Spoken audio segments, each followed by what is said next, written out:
a photographer, wants me to pose a certain way, like I'm not comfortable with, or they, they feel like they paid, so they want me to get naked. Yeah. So it was, So I feel like it could be a very sketchy industry. Some people could feel pressured or like cornered sometimes, and you feel like you're getting paid, so, I can't speak up, or, you know what I mean? So then you're just forced to do the job and feel uncomfortable, but everybody deserves to feel sexy, no matter your weight, your height, your skin color, your age. I used to work at a few banks, actually. What? Yeah. What? So when I worked at the vault, all these big companies, casinos, they pretty much send their money in and we would put it into their account. And it was like making sure it just rotates. And like I said, banks have a cap. So you would get literally like buckets and buckets of work, like deposits to deposit into these accounts, right? So they're all in like bags of millions. Bags of money. And you have to like rip them up and like count it and then put it, yes.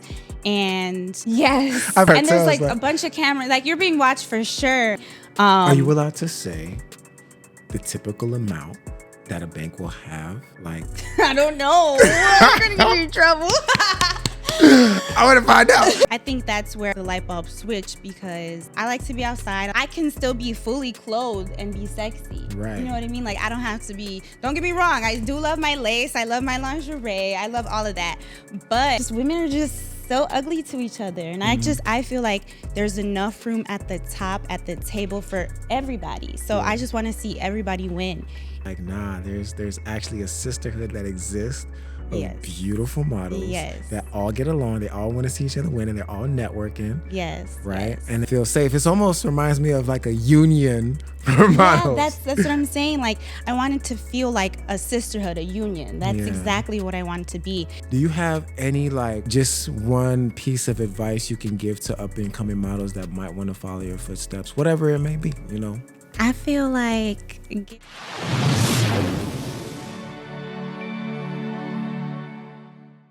Yo, what's going on? Welcome back to another episode of the Deletekings Podcast. I go by the name Deleteking 850, and I got my boy here with me. You already know, Deleteking CBO. Yes, sir. And you see what's going on. We always bringing you the best and the brightest in the industry, in the city. So today we really have a special podcast, special guest here. And I'm going to let her introduce herself the right way. How you feeling today? I'm feeling great. How are you guys feeling? Man, I'm feeling excited. I'm feeling excited. I remember, before we get into it, let the people know what's your name and where you from, what you do. My name is Alize. I am from the Logan Square area, and I do a lot. So I have pretty much like a platform where all women, all shapes, sizes are celebrated, because everybody deserves to feel sexy. So it's pretty much like a lingerie line, but I sell other stuff like swimsuits, outfits, and anything girl, like selfie lights, fans, just cute stuff. But it started off as a lingerie line. Me and my best friend were talking, and, we're just talking about lingerie because I personally love lingerie. And my best friend, she's like a heavier set woman. And she was just telling me like, oh, it's like so hard to find lingerie my size. And, I never looked at it through her shoes, And I got so emotional, and I'm like, I felt so bad, because I feel like everybody deserves to feel sexy, no matter your weight, your height, your skin color, your age. Like, I feel like everybody deserves to feel sexy. And me, I'm a mom. I just had a baby. He's about to be 2. And I feel like also a lot of mothers tend to lose themselves or feel like, oh, I have a kid now, I can't be sexy. Or just, lose yourself in just being a mom sometimes, that we forget the things that we used to do before being a mom. Like, oh, there was a life before, having a kid. And it continues, your life continues. But a lot of people forget, just you time as a female and just getting into your groove again. Like, we just, forget sometimes. So I just feel like I made a platform for everybody. Yeah. And it's called BFly3x. You can find it on Instagram as BFly3x. But in my platform, you can also like book models for video shoots, or we host events and we do parties, all female parties, also lingerie parties where it's a no judgment zone. So everybody feels so comfortable to be like in lingerie. I know it's like, oh, I'm ashamed, or I'm not sure if I'm comfortable, but you come to one of the parties, you're going to be like, oh, that was like the best experience ever. And yeah, I just feel like everyone deserves to be celebrated and get into their inner sexy. That's like body positivity, pretty much inspiring that. For sure. That's dope. I like that. So what's your favorite business out of all the things you just mentioned that you do? All right, because I also forgot to mention I'm a makeup artist. So I would say my BFly3x. I've been putting so much time and energy into it, and I view it as more like a sisterhood. I wouldn't even like consider it like a modeling agency or anything like that, because I feel like I want a group of strong women that just support and want to see other women win. Because I'm such a girl's girl, and like there's a lot, in this time in society where just women are just so ugly to each other. And I feel like there's enough room at the top, at the table for everybody. So I just want to see everybody win. And I feel like a lot of women are interested in modeling and just don't know how to start, or, are just don't have any direction or any connection. So I feel like with my platform, I'm able to connect them with different photographers and different other models, giving them other opportunities that they probably didn't know where to find. Right. What does your journey with modeling begin, actually? So me personally, in high school, I took like modeling and acting classes. Then it got too expensive, and my mom, I grew up with a single mother. My dad passed when I was young, so there was just a lot going on. So I couldn't continue, and I kind of just like, I didn't take it too serious after that. And then I had a friend from elementary school. He had asked me like, hey, do you want to be a muse? Like, he was starting to be a photographer and he needed models. And I was like, what? Are you sure? I was so nervous, but I was like, sure, like, let's do it. And then after my first photo shoot with him, it just kind of took off from there. Really? Do you still work with him today? I do. I do. That's what's up. That's dope. Yeah, and he's a big photographer now. So seeing the growth was amazing. Being part of the growth was amazing. Right. So you guys kind of started out together. Yeah. And it just blew up from there. Just blew up, yeah, for sure. Dang. So do you remember like what your first photo shoots were like? Were you like nervous, or was it just natural? Like, did he teach you how to pose and things of that nature? Yeah, so I'm always nervous for every photo shoot.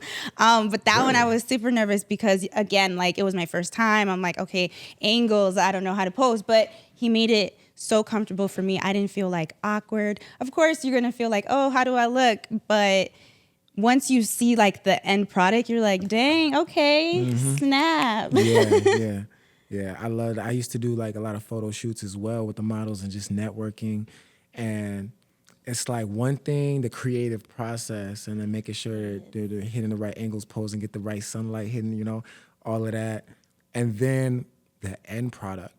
One of my pet peeves is when the photographers, they just post whatever, right? But they don't zoom in and like edit out the little small natural imperfections, you know what I'm saying? And the people that edit like magazines, they'll keep some imperfections, but it's like, I'm talking like little simple pimples here and there that they could have got rid of. I'm like, bro, why are you dealing with a lazy photographer? Yeah, right? for sure. You can tell when a photographer's like into his craft versus he's just into it to be trying to make $1, right? Or be around a bunch of pretty women, or you know what I mean? Just the wrong intentions. You could tell by their artwork, their craft. Right. Yeah, for sure. Right. Do you have any, like, I don't want to get messy, like any photographers that like were like, I don't know, any horror stories or like, cause it's like a lot of women are listening to you. Yes. They want to know how to come up in this game. But, you know, in business, there's a lot of weirdos out there. You know what I mean? For sure. And that's another thing that I've come across with working with a lot of models. So like I said, it started for sure lingerie line. So all my models are in lingerie. And, you know, we talk about like their horror stories. And I've heard horror stories where like, oh, a photographer, you know, wants me to pose a certain way, like I'm not comfortable with, or they, you know, oh, they feel like they paid, so they want me to get naked. Yeah. So it was, yeah. So I feel like it's also it could be a very sketchy industry. Some, you know, some people, depending who you're working with. So I think that's what I'm trying to build, like the sisterhood with the, you know, kind of an all-female type of vibe. You know, I'm kind of working towards female photographers, so everybody's comfortable. And I never put my models in a situation where I would know I would feel uncomfortable. You know, there's never nudity on the set. Everything is to their comfortability. Like we're moving on their time. You know what I mean? And whatever they're not comfortable with, I don't. You know what I mean? It's a very open, communicative space, and I feel like sometimes models are probably surrounded by men. You know what I mean? Often in the industry, and could feel pressured or like, you know, cornered sometimes, and you feel like you're getting paid, so I can't speak up, or you know what I mean. So then you're just forced to do the job and feel uncomfortable. But yeah, is it really worth it? Right.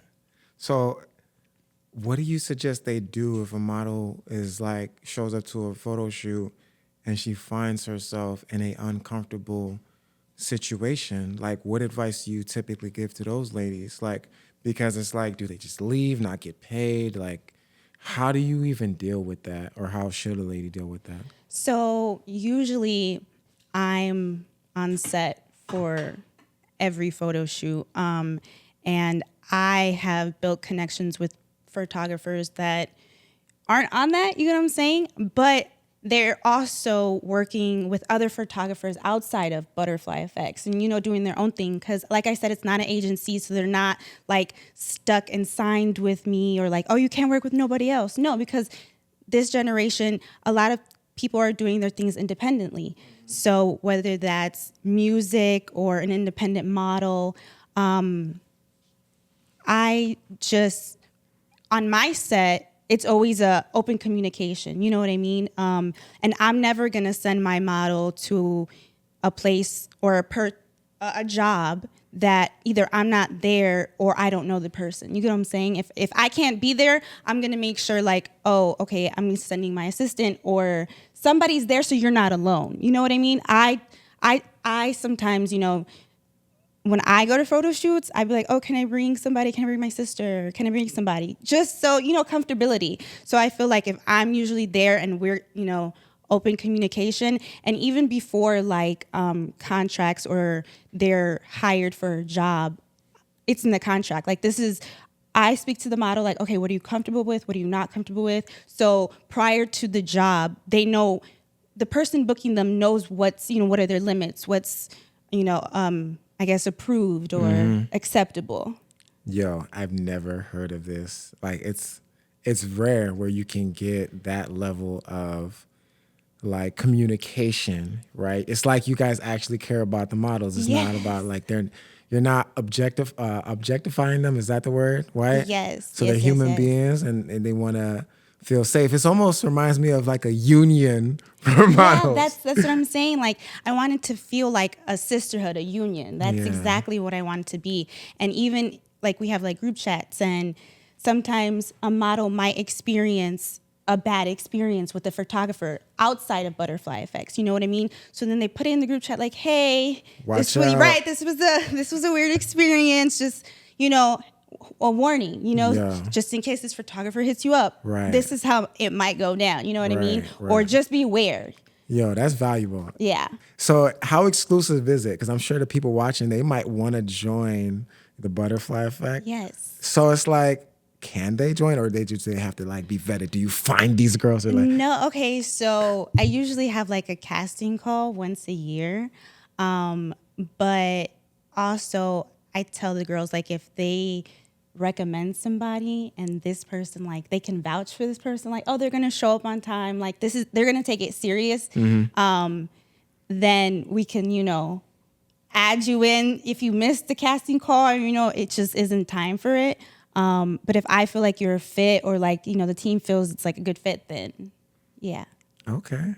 But it's always good vibes, because a lot of women think like, oh, it's all women. And, sometimes women and women can clash. But I feel like if we all want to see each other win, what is the problem? Right. Because it's like the culture nowadays, it's like even social media, they make it feel like women can't get along. No, seriously. And this is really the opposite of what's on social media. It's like, nah, there's actually a sisterhood that exists of beautiful models that all get along. They all want to see each other win, and they're all networking. Yes. Right. Yes. And then you're finding the opportunities for these models to make a living. Right. So they can do anything from runways to music videos, and so it's like music videos, runway, podcast, right, for sure. Little bit of modeling, everything. yeah, for sure. That's what's up. Okay, so your friend from high school, he got you. Middle or elementary. School, yeah. So he got you. You guys blew up since then, and you started your own. You wouldn't call it an agency? I mean, I don't know. I guess kind of. I view it more as like almost like a sisterhood network. Okay. I guess you can say, maybe kind of like an agency. But when I think of agency, I think of like, okay, you're gonna like sign your soul to me. Right. You know what I mean? Like, you're stuck with me forever. And I never want any of my models to feel like that, or anybody I'm collabing with, or just, you know what I mean? Because I feel like everybody's their own person. Do you work with only models, or you work with actresses too? What about that? So a lot of my models do different things. Like, I have some models that are dancers, some models that act, some models that like sing, like cool. Artists. Yeah. So they're kind of multiverse. For sure. For sure. Yeah. Now, speaking of like, okay, you're helping these models make a living, right? They got to get paid, right? They find gigs working through you. How many of these models do you feel like are making it a living? I want to start there. Like, or how many models in the industry are like broke? And then like, how many are actually maybe financially literate and they got their stuff together? How many are getting booked nonstop? What is that like? What can you tell us? Okay, so like I said, the group is kind of more like models, like more girls trying to start, right? Or just get their feet wet. So I feel like the sisterhood is kind of like, it gives them practice for when, like, okay, now I'm ready to get booked, like for a magazine or for whatever, a video shoot. I feel like we kind of prep you for, okay, now it's time to get paid. You know what I'm saying? Right. Like, it's like the pre-prep for the work. And it all depends on the model. You know what I mean? Like, how serious they take it as well. Like, how far they want to push it. But yeah, for sure. So it's almost like, yeah, college prep before you go to college or before the big leagues. It's like, okay. Has any of your models that you've worked with like really hit it big already? Like, however you would define that, Yeah, I mean, I feel like some that I started with were kind of already in the industry. So that's why I was kind of like, hey guys, I have this idea, like, I think we could make it bigger than just lingerie. You know what I mean? So some kind of already were like seasoned. So those are kind of like my OGs. And yeah, they use their pictures, some have like OnlyFans or like they get paid. So they do what they want with their pictures. You know what I mean? Whether it's post on social media or sell them or whatever, you know? And again, it also depends on the model because, like I said, some do have other platforms where they sell videos or monetize their beauty, because that's sure. like always been something that's monetizable, right? At the end of the day, you have talent, you have, you know, you look youthful or whatever, you know. I'm sure there's no discrimination on age either, but you know, that's what it's for at the end of the day. I even respect it, you know. A woman that looks good, takes care of herself, goes through the hassle of doing the makeup, the lashes, the hair. It's like that lady like has some self-respect for herself. You know, she putting on all that is time and effort and energy. So it's like you might as well capture the moment while you're young, because you ain't live once and you'll be able to look back on those pictures.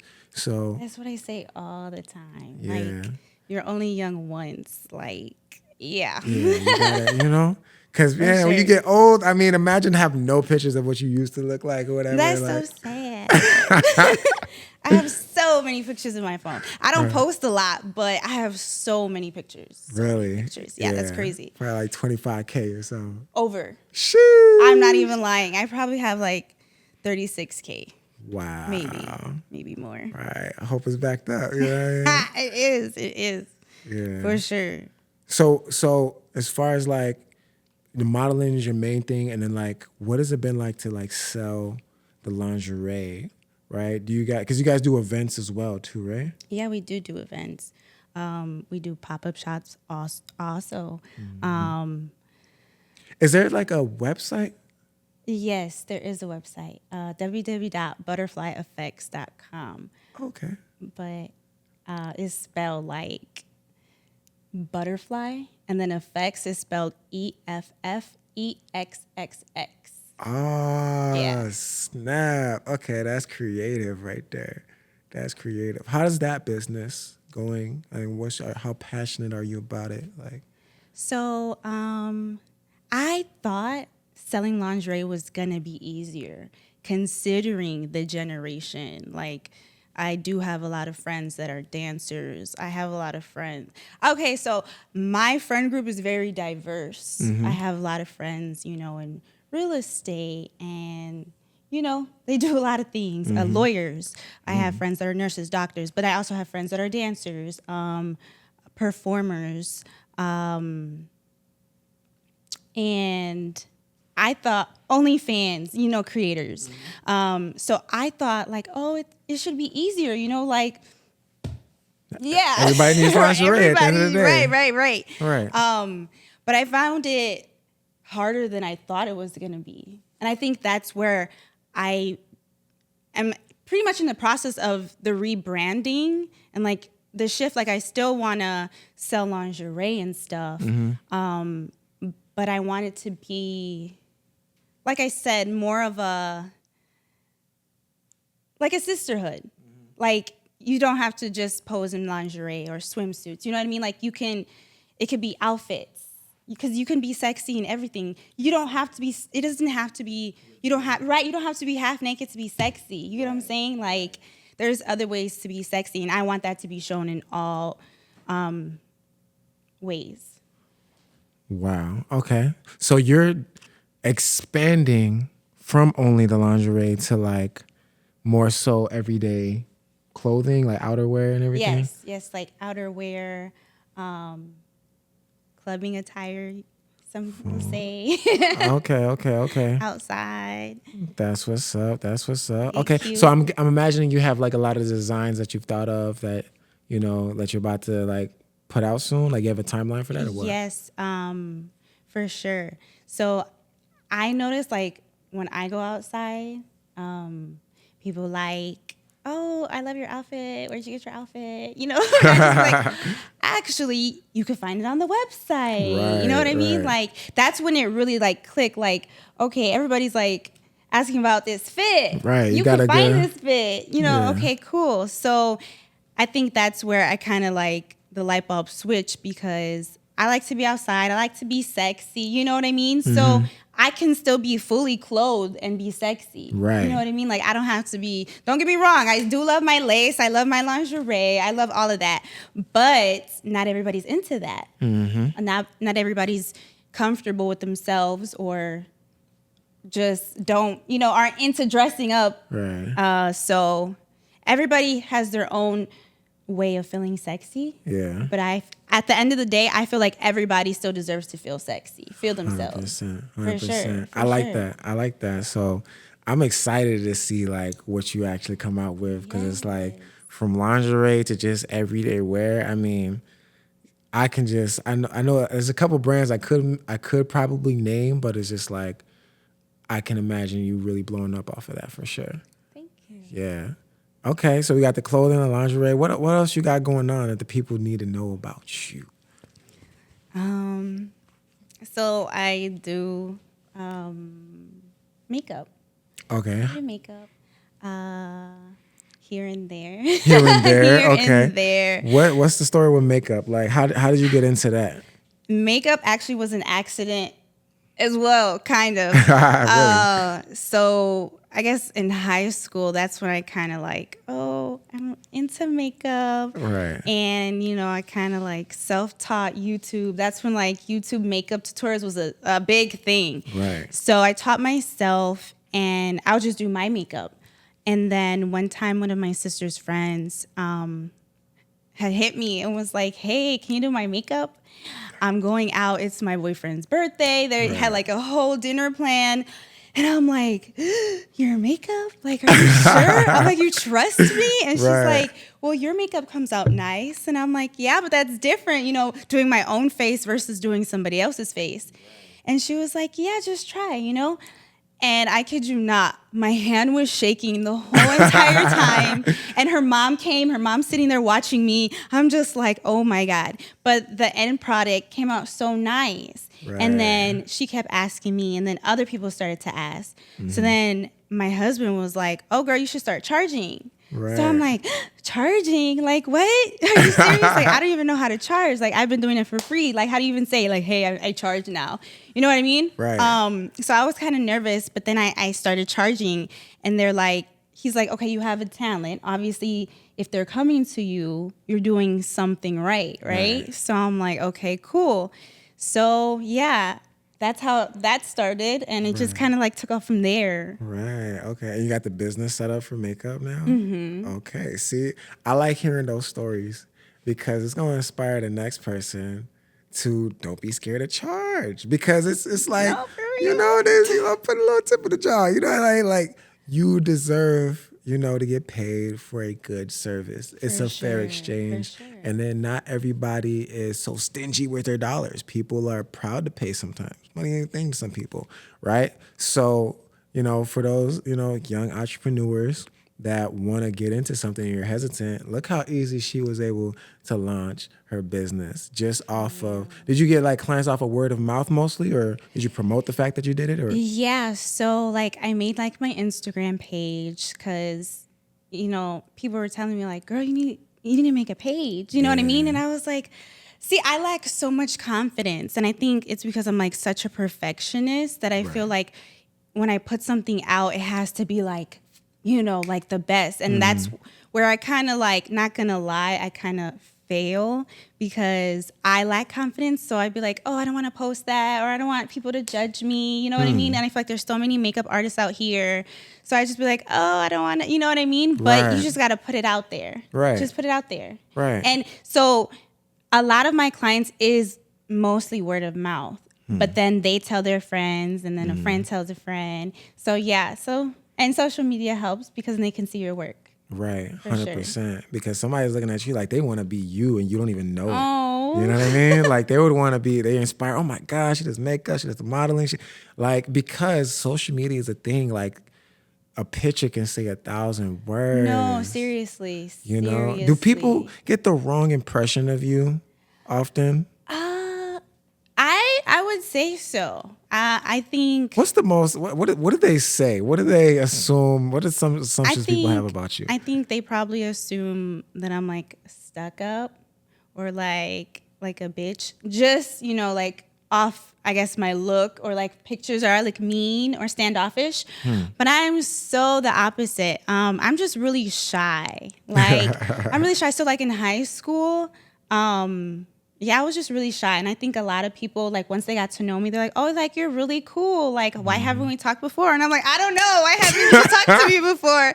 I'm just like, I'm just real quiet, kept to myself. Did you have a lot of friends in high school, or were you the popular girl? In high school, no, I wouldn't say I was like the popular girl. I mean, I was in cheerleading, dance. I won homecoming queen. Oh, you were the popular girl. What you mean? But I didn't think I was going to win because I don't know. But that's what I'm saying.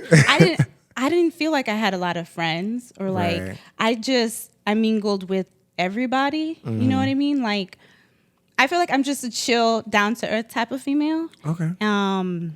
Really goofy, but like I said, I'm shy. So I don't know if it's like the look and me being shy might have people interpret the wrong. I don't know. It could be like the girl next door. Like, like you probably have those qualities because you probably can look how you look, and then people get to know you and they be like, oh, wow, the beauty matched the brains, like the personality. Oh my gosh, she's really cool. Like, boom, So I feel like that's definitely an asset for real. Like, because, all right, have you dealt with models or seen other ladies that are super stuck up? Do you have friends that you don't judge them for being stuck up, but they're kind of stuck up? Like, yes, I do. I do have like bougie friends, that can snizzle, snazzle. But again, I feel like sometimes you do get judged, by the people you hang with. And I feel like a lot of my friends, they feel like they have to protect me because I'm just so nice. And like, a lot of people can take advantage of that. So they feel like, oh, they're like my mini bodyguards, like, oh, don't hurt her. She's so precious. But yeah, I always feel like I go into everything with pure intentions. And that's how I've always been. I treat others how I want to be treated. That's how I was raised. Yeah. 100%. That's cool. It's like a little blend. They say you're the fifth, like if you're the fifth person in the group, then you got kind of like, you are who you hang with So I'm really protective about like who I hang with and who I associated with, no matter what level they're on in life. I just like, no matter how I feel about them personally, I got to make sure like I'm balancing it out. Like half mentors, half people, or majority, hopefully mentors, people that are way ahead of me in life. Yeah. Right. And then like some people that I want to bring them up to my level. For sure. And that's like, I agree with you 100% because I don't want to be the smartest person in the room. You know what I'm saying? Yeah. There's always something to learn, a new learning curve. You don't know everything, you know what I'm saying? Exactly. And if you can be teachable, then you can achieve greatness. Exactly. I said it so many times on the podcast, like, I'd never want to be like the smartest person in the room. Like I said it way too many times. It's like a broken record at this point, but it's just like, I got to watch the company that I keep around me. That's why I even know how to design this podcast. It's like, sometimes I'll bring people on, like they got the whole game figured out and they're expert in their field and what they do. And then I'll bring people on and they might know nothing about how to start a business, where to start, how to register an LLC, how to even fix, improve their credit. I'm like, let's talk about it on the podcast. For sure. I do so many consultations and I repeat myself a lot on these consultations. So I want to at least put the information out there. There's so many things that, like, when I do these consultation calls with people that want to fix their credit or they got these maxed out credit cards, right? I'm just like, yo, the world needs to know this. It'll be like, damn, let me write that down because the world needs to know certain things. Like, did anybody teach you financial literacy or? Bruh. No. And I think you guys were talking about that earlier. Like, I didn't get, like, they didn't teach that in my high school, you know, at least not in the class I was in. Right. Like, so I kind of was like, I didn't know about credit until, honestly, I met my husband. And he was like, My credit was fresh. I met him at 19. Like, there was nothing on it. And he was like, credit, baby, like, this is going to be everything. So we're going to build this, you know what I mean? Right. And make it strong. So at the time, I was just kind of like, oh, going with the flow, until I realized, like, credit is everything. Like, it's more than money. Like, you want $800,000 or you want he 800? knew what's up, man. Shouts out to him, man. Score. You know what's up. For sure. And also, like, my family, I came from a single, you know, a mother, and she wasn't taught too much about credit. So, you know, like, it was like, okay, where am I going to learn this from? For sure. Like, and I think what you have is great, because it's a team of, you know, people that are willing to help you and answer questions that you have. Because a lot of people, like, okay, you're young, you don't know. And let's say, oh, you need money now. Oh, I'm going to go crack a card. Right. Now you're messed up. You get what I'm saying? Like, they don't teach you young. So now you're messing up your credit super young. And then you have to, like, reverse. This is just like, we could have prevented this. Exactly. If they just taught us this If they just mentioned it. For sure. Right. A lot of people don't know they could be entrepreneurs. That's why I wanted to hear, like, oh, how'd you get into it? Because they didn't know the thing they love to do anyways, they can get paid for. The whole time they can get paid for it. Sure. You don't have to do nothing illegal. You have to drop a bad check in your account. Like, when the banks, like, when they approve me for the amount of funding that I've got, I was just like, really? It was almost it was like, I almost couldn't believe it. You're like working. And then boom, they just approve you. So for the same amount for like a year's salary. And they're just, I'm like, have they been doing this the whole time? Like, wow, you know, so it's like one of those things when you find out how valuable credit is, like, you really start to focus on it, because if you put all your time and energy into it up front, on the back end, it's like an infinite money glitch. And the best part about it is like legal. Yes. Right? For sure. So your husband put you up on game, how to get your credit together. Yes. Has that helped you in business? What? For sure. So with business, I mean, with credit, like I said, it's everything. You get what I'm saying? So credit opens the doors to touch new money. You get what I'm saying? So you take that money. Credit is basically like showing you're banks. Credit worthy. Right. Like, okay, you can trust me with this money. I'm going to pay you back. You're trustworthy, basically.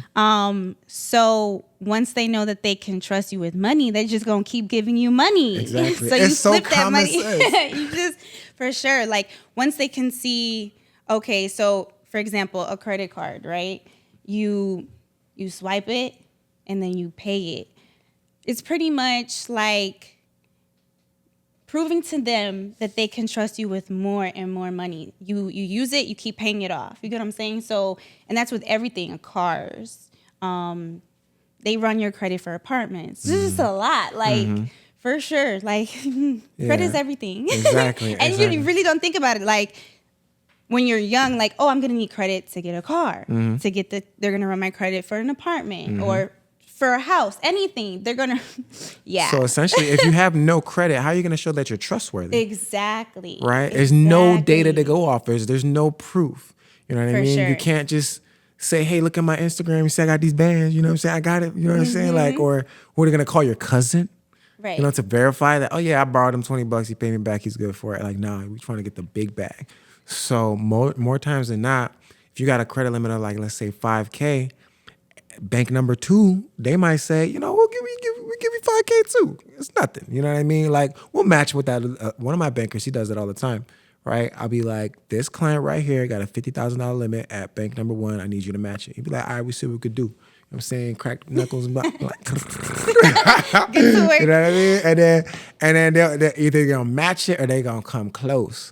So people gotta understand, like, you gotta build up these data points, right? No, for real. Like, you can start off small, whether it's like, oh, 500, but then the second they see, like, oh, she or he, you know, is paying it off and is on time, not missing payments. Okay, we're gonna up that. Here's 1,000. Exactly. Here's 2,000. Yep. 3, 4, 10. You know what I'm saying? Like exactly. And you slowly request those credit line increases, and then boom, like before you know it, you got one credit card with $49,000. Like, and then it's like you don't go and abuse it.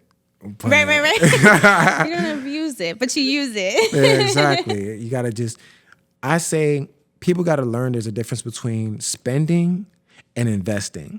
Yes. You know what I mean? Because people can get into sure. trouble. Like, yeah, no, you can get into a lot of trouble. Yeah. And then, like, because you think you have it, right? Oh, that's my limit. So let me just swipe. Not remembering you have to pay all this back because it's not your money. You know what I'm saying? They're trying to test you to see if you. It's tempting. It's a test. It's really a test. Yeah. And then you're making your bed. You know what I'm saying? You make your bed. Exactly. I tell people, pace yourself. Like, one thing for sure, right? You can start off with secure credit cards, right? And you're pretty much, you borrow yourself some money and have a bank or a banking institution, like, report the money that you borrowed yourself. Right. So I used to work at a bank. I used to work at a few banks, actually. What? Yeah. What? Yeah. Talk about it. A few banks. A few banks. You need to be on every episode moving forward. Let's talk about it, I got to have you on my resume. So you and the last guest, I'm going to put a resume together. I'm going to use it as a reference. And oh my goodness gracious. Yes. Talk about it, So at the time, I didn't know what a secure credit card was. Right. So basically, it's kind of like, almost like a debit card. Like you're using your own money to borrow from, right? Right. And that's good for like if you're trying to start credit or like rebuild your credit, they kind of suggest a secure credit card. What I also didn't know with credit cards was like the whole, what is it called? Like balance transfer. Balance transfer. Sheesh. That right there, game changer. Game changer. Game changer. Exactly. Imagine 0% for 12 to 18 months because you transferred a balance. Right. So basically, what a balance transfer is okay, I have a balance of $500 on one credit card. And let's say I have another credit card that my limit is $10K, right? So I can balance transfer my balance of $500 from my Discover card to my Amex card or whatever. You get what I'm saying? And each card has different perks and like, allow that. Some cards are more like, we have to see...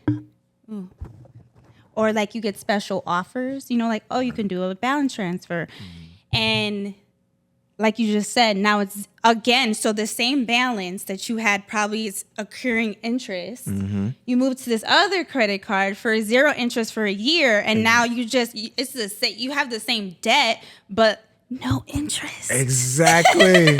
It's technically free money again. Yeah, so for sure. Oh my goodness. Tell me about your experience working at the bank. Like, I don't know if you're allowed to say the names of the banks. Right. But right. Were they like major banks or just local banks? No, major banks. Major banks. We're talking big money. Yeah. Okay, what level? What level? Because it's like there's the cashier and then there's the business banker and the personal banker and then the manager. What level? So I worked different positions. When I worked inside the bank, I was a teller. Okay. A teller, right? And I worked with different customers. A lot of them had businesses, so they'll have multiple accounts. So you're doing like multiple transactions, like right. Okay. But then I transitioned and I left that bank only because I was moving. It wasn't nothing, you know.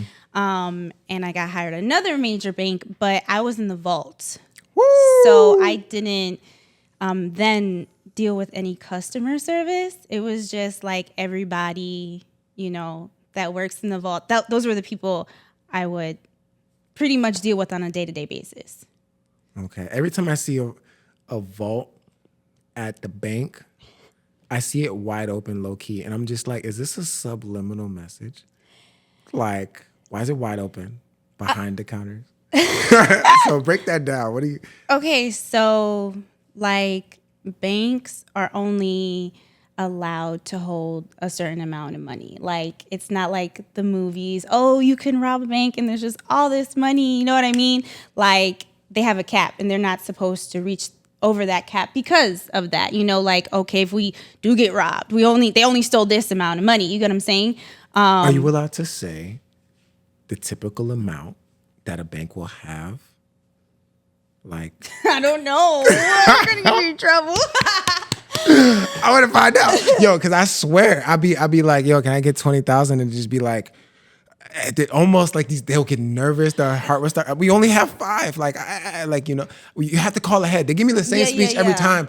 I like, ma'am, how many times do I come in here? Like, you're the bank, like, you mean you don't have it? I'm not like, you know, it's one of those things where I understand you don't have to say the whole script. I get it. I have to call ahead 2 weeks in advance, blah, blah, blah, blah. If I want anything over 5K, 10K, blah, blah, blah, blah, blah, blah. The other day I left the bank though, because sometimes they'll waive the fee on the little cashier's checks. Because if they don't have the cash, they'll just cash your check. And I'd be like, I just asked her straight up, like, how much do y'all keep with this motherfucker? Because like, yeah, right. You never have it. Right, like 20, come on now. And then just like, yeah, because, you know, they have to keep it for the rest of the customers. Right, no, for sure.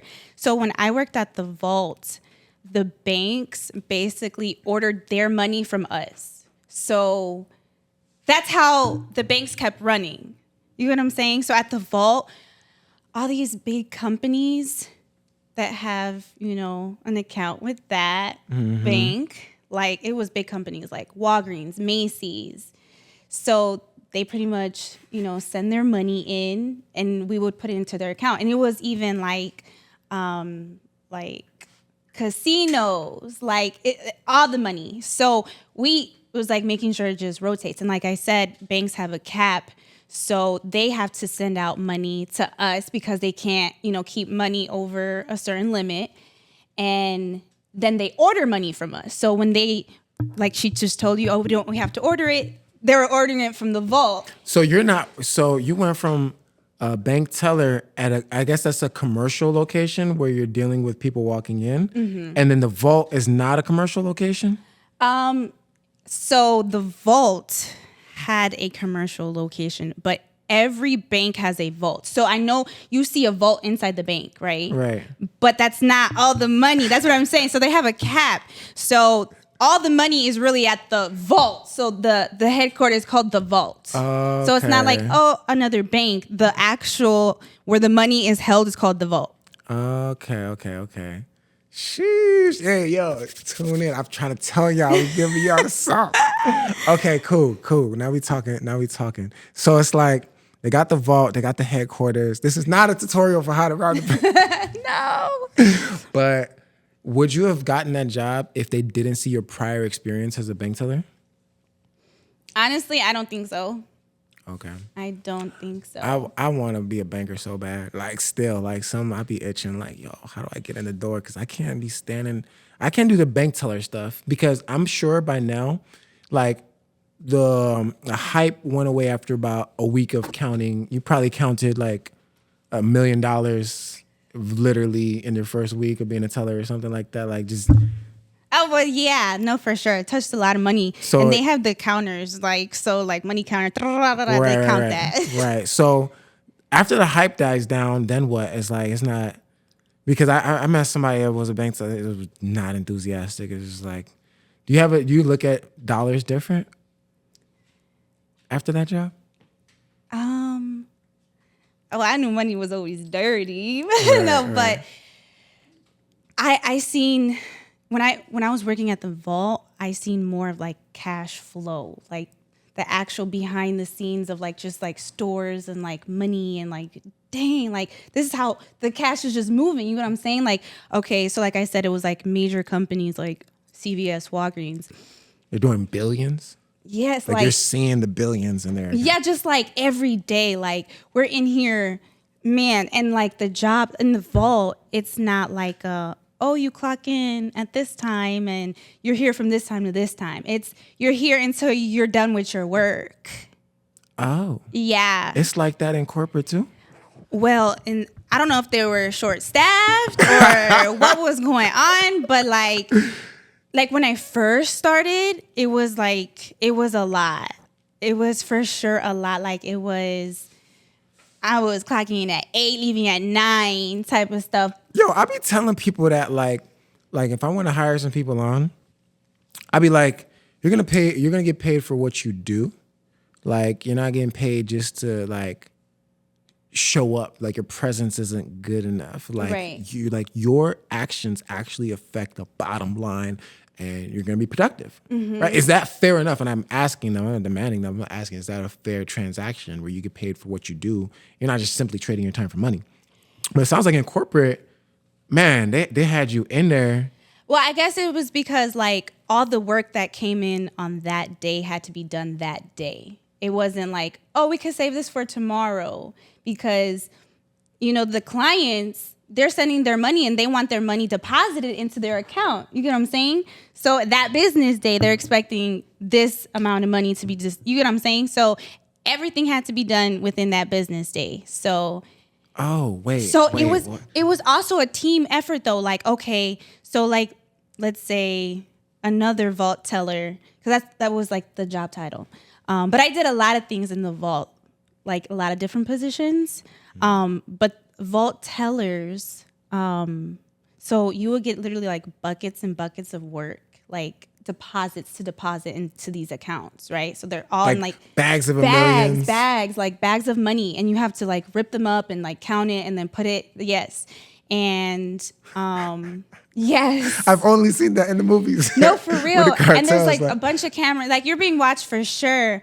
But yeah, seeing the whole cash money flow was like, wow, like this people are making bank. Like these companies, like, yeah, I don't know. I've always viewed, a dollar, I valued a dollar, different. Like I said, I did grow up with a single mother.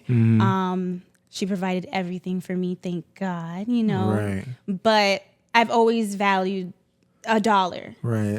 Was it exciting? So the excitement like never went away, like working in the bank, you're just counting literally $1 million a day, like pretty much like cash. Like so when I first started, when I started as a teller, it was exciting. Like, and then when I switched and I'm like, oh, I kind of got excited for like not working with customers, because where I was working in an area where the culture, the men are very, what's the word? I get what you're saying. Yeah, like a little controlling. And there was like some men that didn't even want me to count their money. Like, yeah. But, my manager was like, this is our teller. If you don't, want her to assist you, you can go somewhere else. You know what I mean? Like, she's qualified. Just because she's a woman doesn't mean she's less qualified to count your money. So yeah. I prefer women count my money. What you mean? Like I'm patient. I'm waiting. Yeah, for sure. Like, I'm always walk to a female telling me where I walk to like, come on now. All right, cool. But when I switched to the vault, it was like a lot. Like I felt like overwhelmed. Like it was just like a lot of work. Like, oh my God, I felt like a rush. And like I was saying in the vault, it was kind of like, oh, if you finish early, can you help out the next person? Like, so we can all leave. You know what I mean? Wow. Yeah. So you really had to work as a team. So it wasn't like you finished early and you just peace. Right. Like, No. So when I deposit some money and it says pending processing, that's y'all actually working pending processing.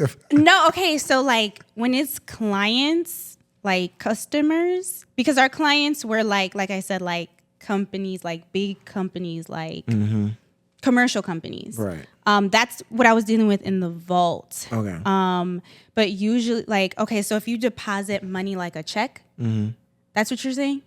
Yeah, and it says pending? Yeah. Anything that's not like cash, just be pending for like 24 hours. Okay, so basically what's happening is they have to make sure that the person that gave you the check has the funds before they release it. So like even if you're going to the bank and you're trying to withdraw $10,000, anything over 10K is gonna like notify them, and they have to notify the IRS. That's probably also why when you're like, I want 20K, they'd be like, what? So, I don't even know if I'm supposed to say that. No, I heard. I said that on here before. Oh, okay. Yeah. Every time, like, if you're doing a transaction over 10, they gotta give you that little survey, like, what does the business do again? Mm-hmm. What's your job title? Ask a whole bunch of extra questions. Yeah. So it prompts, like a form automatically prompts, and we have to fill it out to continue the process. It's not like we're trying to be nosy or anything. Yeah, but completely. After so many times, you have to respect it. You gotta like be patient. You gotta be patient, and you don't give them no hard time about it. It's literally the computer system. Like, and then, hey, before you try and be slick and do $9,900 a bunch of times, you're gonna get a phone call. No, seriously. From the back office, and they're gonna ask you, "Are you structuring or fractioning or structuring?" It's one of those. It's one of those where it's like, "Are you purposely trying to stay under 10K?" Right. Red flag. Right. So you don't want those problems. Yeah, for sure. You don't want those problems from the back office. So, because they'll just stop working with you. I feel like banks don't like cash for some reason. They just hate it. Like, they just hate the cash. Yeah, they like ACH. They don't even like Zelle. It's so weird. Banking is weird these days. But banking is weird these days. Yeah.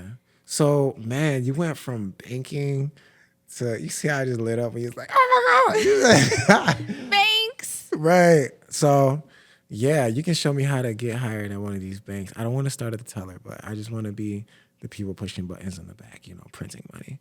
Like, talking about some printing money. Do you still have connections? In the bank? Yeah. Yeah. Okay, we gotta talk. We're gonna talk. For sure. And when I left both banks, actually, it was like sad. Like, they didn't want me to go. Like, if you ever need a job, you could come back. Just hit us up. That's good. That's dope. That's when you did a good job. For sure. That's when you really did a good job. Never burn no bridges, because you never know when you might need them again. You get what I'm saying? Yeah. 100%. Yo, I don't know. That conversation kind of excited me. That was pretty cool. But yeah, where do you see yourself going? You're obviously said you're taking the lingerie and you about to blow that up, right? It's gonna be outerwear, more diverse, more different types of clothing, and then like as far as your modeling career, right? Is you gonna 10x that as well? You're gonna do more shoots. You mostly do like still photography. I do still photography. What about like any videos? I have done videos. Oh, okay. Yeah. Which one you like better? Photography.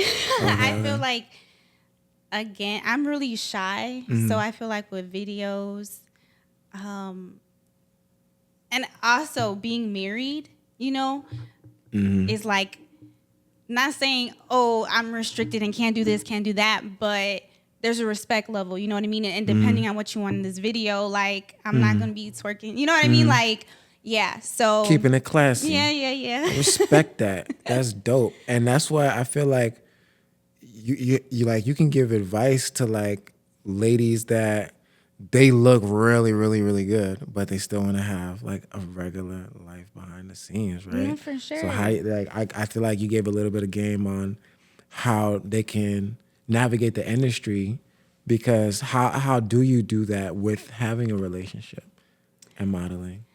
Y'all have tough conversations or whatever? That's funny because like even like my family sometimes be like, because like I said, when I be outside, I like to be sexy, I go outside and I do host events at clubs and stuff. It really comes down to like you and your partner and open communication.